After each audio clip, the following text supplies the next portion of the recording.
everybody, welcome to this playthrough for Pro and Expert Division in the Mountain Tournament. Everything is played from the second tee, which is, as I said, Pro and Expert Division. Video here is sponsored by Golf Clash and Playdemic, so let's go. We start off directly with hole number 1 and one course of the Sakura Hills. We're going to play it before the bunker, bouncing it over, using the top spin and side spin that we do have on our ball. Max curl to the right, so we are we're just counting for the push that we do get to the left to bring us into the right here. You can see this fairway slopes massively down to the right, so if you just get your ball up on the left side, the ball is going to be many of the times dropping down a little bit to the right, and that is going to put ourselves in a very good position to make an eagle from distance. And when making the eagle, we can do it in 3 ways. We can either use our long iron / short iron to go directly on the green with our first bounce with at least 4 bars of backspin to bounce straight at the pin and try to make an eagle. Or we can go for the dunk, or we can play it to the top of the green to make the ball fall back down towards the pin. The 2 first choices is those that I do believe is going to be most common. The one that I said in the end, that you're going to go for the back of the green to fall back down, is going to be there if you cannot bounce over the bunker, or if you go short and you don't feel that you have a good line towards the pin, then that is an easy way to just get it up there to fall back down. You can see here now we're going to miss this dunk completely because it's over adjusted big time, and then we're going to go to the back of the green and the ball is still going to fall back down. I'm going to have a very easy putt for a birdie. I'm going to add 10% extra for my adjustment for that shot because the green is on a lower point from where we're shooting, which means that we're playing downhill. So that was hole number 1, and we're going to go to hole number 2. Also a course of the Sakura Hills, a par 5, and here we do have tailwind again, and now we're going to go with full blast, overpower, and bounce it over the rough and the sand on the top. You could here in this situation go with a Titan to give yourself more wind and therefore not having to use that much overpower that we are doing. And I do believe strongly that now I went with max overpower because I want to gain as much distance as possible on this next piece of fairway. But even if using 50 to 75% of the complete overpower, then we could still be bouncing over the rough and the sand. Have in mind here that as long as the game makers haven't been changing anything in the tournament with the trees that are on the left side, the trees are not in play, and you can basically risk going into the rough on the left side and still be able to reach without any problem towards the green, because again the trees are not in play. Our opponent's going to take that shot and going to be in there. You're going to see the result of that for the second shot there. So tailwind, always go for it, so you do go over, because that is going to push up the possibility of getting an albatross or albatross from distance big time. This green is going to be changed in the tournament and also has been in the regular tour play already. So the green is going to be a little bit different, and it's going to have the pin on a plateau, which is going to be a little bit harder to approach, but still the shot is going to be working the same way. The only thing that I want to cover as well in the end is that what happens if we do have headwind or some strong crosswind and don't have the topspin on our club to go and bounce over. Then we need to lay up as close to the top as possible and then play our second shot with 10% extra towards the pin, so we're not trying to do something less intelligent with headwind, which could definitely put ourselves in the rough or in the sand. Hole number 3. Here we're going to add 10% extra to our adjustment. We're going to play with the Guardian or the Sniper. I'm playing with the Guardian here in this example, Guardian level 5, and I'm going to have, as you can see here, almost half of the red ring in the rough. I'm going to use 4 bars of backspin. That is the normal backspin approach. If I'm going to have some sort of tailwind. If I would be having a straight tailwind, 4.5 to 5 bars of backspin would be the best. Crosswind, 3 bars of backspin. If I'm going to have headwind, then I'm going to use 2 to 2.5 bar. The reason we are changing so much with the spin is, depending on the wind, we're going to get a compressed ball guideline, extended ball guideline, and especially when we're bouncing uphill here, then we need to have in mind that especially in headwind, the ball is basically going to stop when bouncing in headwind with backspin on an uphill fairway, and that is definitely going to danger in a way that we have that little bunker and the rough there in play. And if we get in there, that shot is going to be very tough, as we have a green that slopes downhill from that position, so we need to stay away from that. So you can see here with our opponent here is playing with a sniper, and the sniper you can rely on the ball guideline a little bit, but the key here for you is that you want the second bounce to be on the fringe, on the beginning of the fringe, or as most on the center of the fringe. So first bounce before the rough in the sand, second bounce on as most the middle of the fringe. Otherwise you're going to come in hot, and that is not going to be that easy for you. So hole number 4, and now we're going to play one of the Vineyard Acres again. Hole number 3 was the Vineyard Acres as well, and I'm going to play on the right side. My reference here is pretty simple. I'm using the shadow that you can see from the trees on the right, using the bottom part of the shadows when I do play my approach here. I normally don't go with max side spin to the right. The reason I do that now is that, yeah, it helps out to push my ball to the right side, but normally, and also staying away from the rough on the right side of the fairway. If I for some reason do hit my ball, great, and with the Apocalypse the accuracy isn't that good, so it's definitely going to push us a little bit more to the right than we want to. I do suggest that you play with a quarterback here, and you play the quarterback in with a power 3 ball if it's possible. The reason for that is, again, it gives you good accuracy, and it also gives you a good ball guideline, and then you can follow that ball guideline very, very perfect there. So get up there to the top. I'm not adding anything for elevation on this shot, but I do add side spin if I do have some strong crosswind. Having strong crosswind left to right, I'm adding side spin to the left, 1 to 2 bars. If I'm having crosswind to the other direction, I'm using 1 to 2 bars of backspin on the other direction. So now our opponent goes into the rough by trying to go to the left, and I don't see the point, to be honest, to go on the left side, because the approach to the pin, even if you're on the fairway, is not going to be easier, because you're still going to have the rough and the bunker in play. Here from the right side you can gain more yards with having an easier drive, and you can have a more open shot towards the pin. Now I'm going to use 4 bars of backspin with the Cataclysm level 5. The reason I'm using Cataclysm level 5 is that if I do go short with my drive and I have headwind like we're having now, then I would benefit big time for having a club with some more yards. But if you do have an upgraded sniper, or you maybe have an upgraded guardian, then that is better clubs to play with, especially in a tournament situation here. And you can see that the ball guideline is going to fool you a little bit, because the green is sloping a bit uphill, downhill and stuff like that, and then the ball guideline is going to look like you're going to be coming in very hot. Sometimes that is going to happen, but 4 bars of backspin when you do have tailwind is going to be the approach you want to go with. If you do have crosswind, 3 to 3.5 bars backspin. Headwind, I would go with max 3 bars for that approach. So now we're going to go to hole number 5, the last course of the Vineyard Acres in this tournament, and also one of the toughest par 5s in the whole game. And what I mean with the toughest par 5 is that it's the toughest par 5 to make an eagle on, as we are not going to be able to reach for the green in 2 if we're not having a lot of tailwind. We're having a club that do have a lot of topspin, and we're going to go max overpower and then land over on the fairway that is over the rough here on the top. So it's a very tough drive, but if we have tailwind, that is something that we're going to try. But on this example we do have some headwind, and now I'm going to play with a Titan. A power 3 ball, in my opinion, is so important. I would be playing with a Kingmaker if if I have some of them to spare. You can see I'm having Apocalypse level 5, which gives me 240 yards with my driver.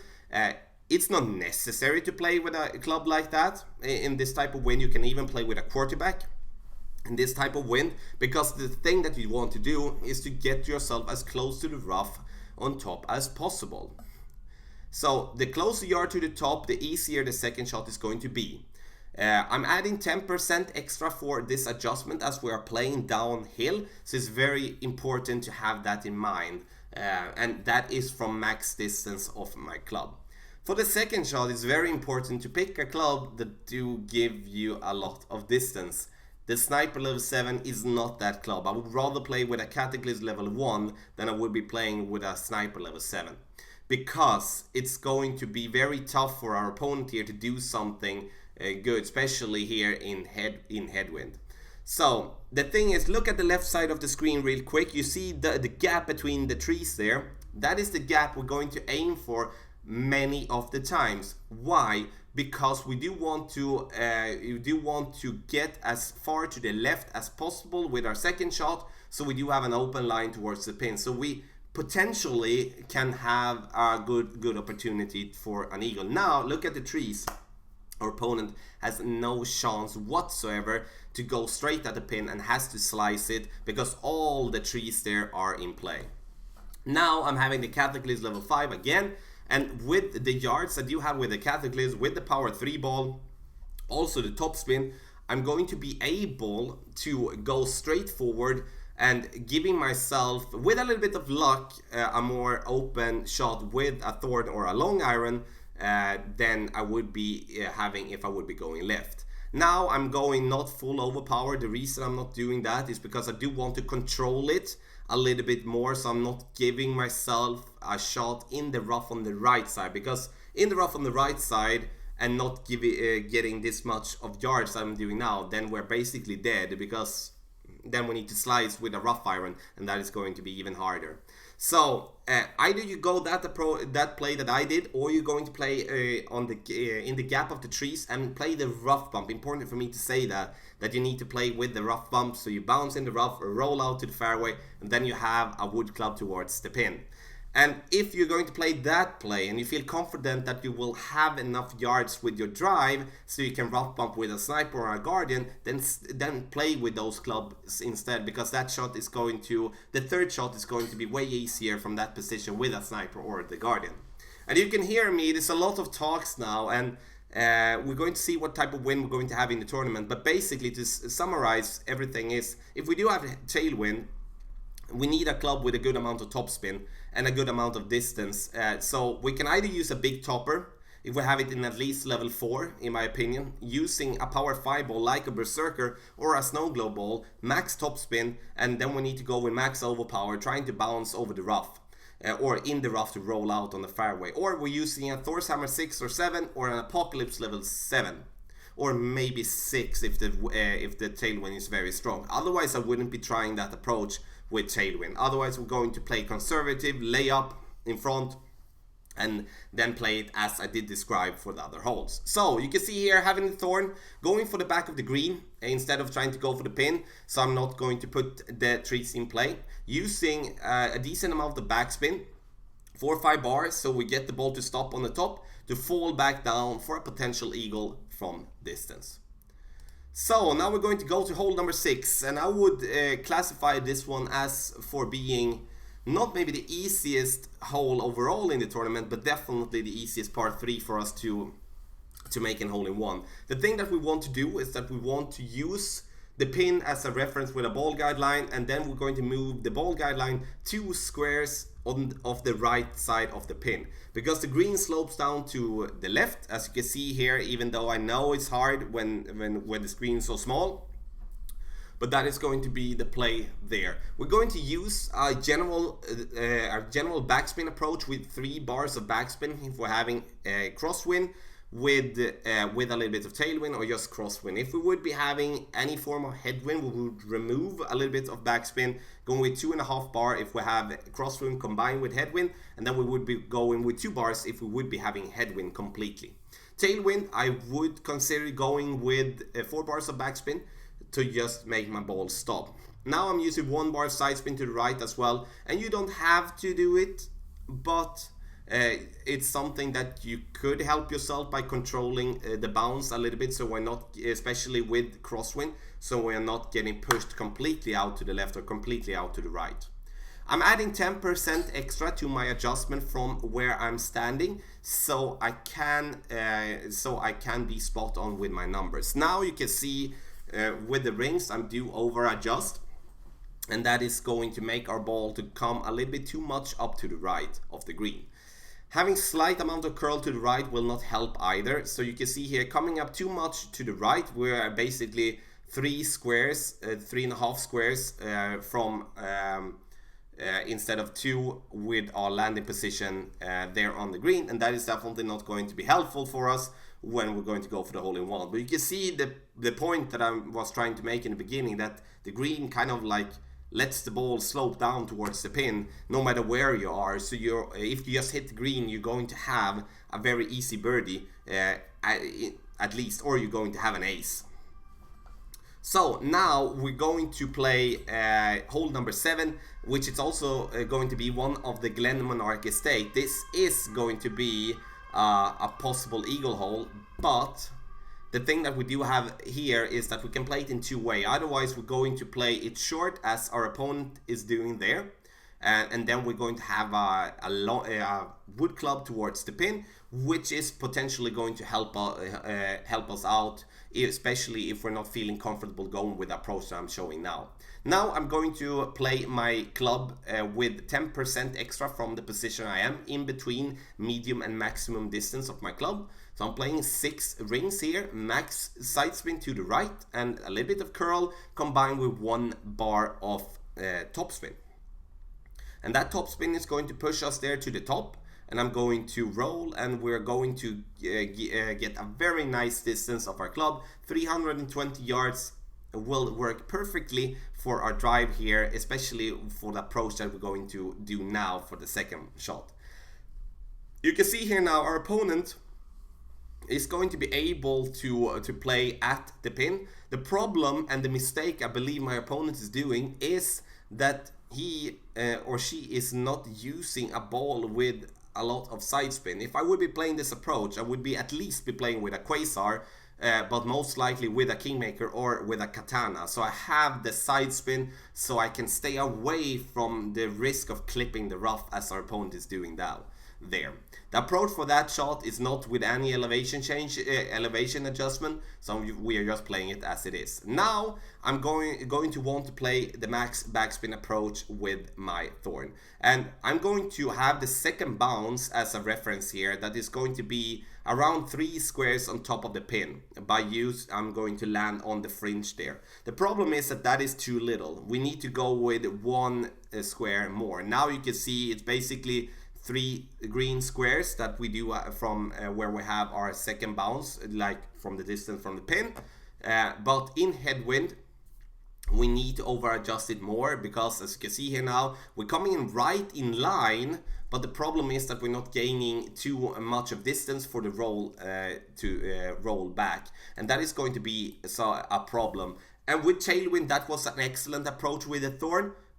But with headwind, that is going to be a little bit too little, and we need to over adjust for the bounce a little bit more. So hole number 8, now we're going to add 20% extra from the position we are in here.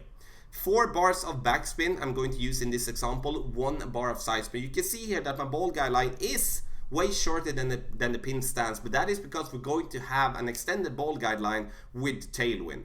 But now we're having like tailwind slash crosswind, and then we could be going with a little bit less than 4. 3.5, like in between 3.5 to 4 would be the best. And now we did adjust this shot for 13 rings from the position we were at, and we're coming in very nicely at the pin. If we would be using a little bit less backspin, we might be rolling a little bit closer, and this is going to be a shot that many players is going to mess up, because the elevation adjustment is not something that is like well known for someone that is not watching videos from any content creator. So now our opponent's going to play the same, and I know that I do get the question often that why don't we play the rough bump here from the second tee? The reason for that is that it's harder to play the rough bump with from the position we are at, and I would only suggest a rough bump if we would be having a straight crosswind from any direction. Then that could be a possibility for us to do so. So now we're going to go last but not least with hole number 9, another tough par 5, and I will have to say first and foremost headwind, then we need to play it on the right side.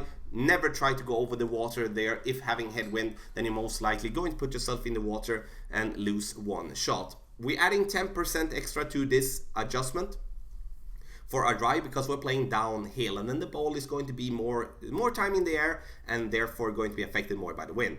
Tailwind, with crosswind or just crosswind, we're having max side spin, 2 bars of top spin. We're never going to change from that 2 bars of top spin because if we're using more, we potentially, or we put ourselves in a risk that we will bounce ourselves over the rough and the water here, but we're going to get into the rough or the sand on top here. And then we are basically going to be as dead as we would be if we're putting ourselves in the water, that we're not going to be able to reach for the green in 2.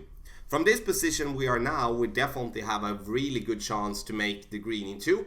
And something that I would like for us all to have is to have a club with a lot of distance. Let's say a big dog, let's say a category, so you do get that 179 or 180 yards combined with a top spin. So we're at least going to give ourselves the best type of situation for getting to the green and have either an easy wedge for the pin or having a putt for the pin.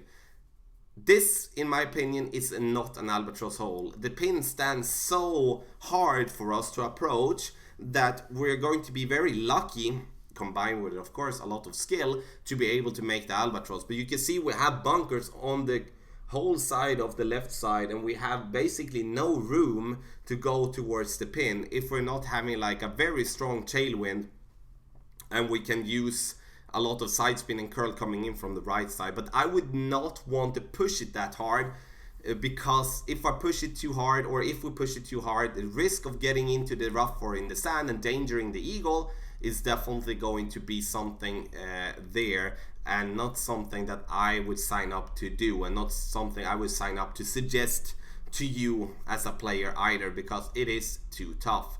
We need to have in mind that if we get an eagle here, we're going to have an advantage over other players, because this is not just a hole you just jump in and then you do an eagle like that. Now we do get to the fringe there, and the second shot I play without any elevation change. I play it as it is, and I play max side spin to the left with whatever ball I have. I do not use that much topspin as my opponent is doing, especially if I'm trying to go over the rough. They're in the middle, then I'm using as much 2 bars of topspin and only 1 bar if I do have tailwind. Otherwise we're going to come in too hot, and we're going to give ourselves a shot that will roll into the rough or into the sand on the top of the green. And that is going to again be such a pressure shot for us when trying to finish up the tournament. Now we do have an easy wedge, and that is not something that we're going to miss. If I per se would be in a position like our opponent was, then I would try to do the same thing as our opponent is doing.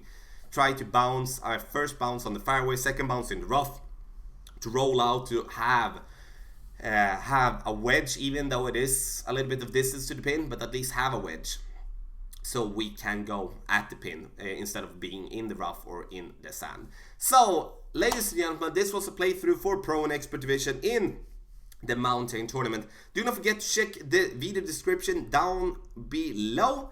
Then you can see direct timestamps for the different holes here in this playthrough. Have in mind that this is a playthrough with wins that will most likely not be similar to what we have in the tournament, which offers a question to why do I make this playthrough. The reason I make this playthrough before the tournament starts is to give yourself a thought and the guide for how to play these holes with various type of winds, which is going to help in regular tour play, but also giving an understanding when going into the tournament and having different type of wind on how to play it with tailwind, headwind, crosswind, etc. If you do have any questions, please let me know in the comment section down below, and I will be happy to help you out there. The video here is sponsored by Golf Clash and Playdemic. Good luck in the mountain tournament.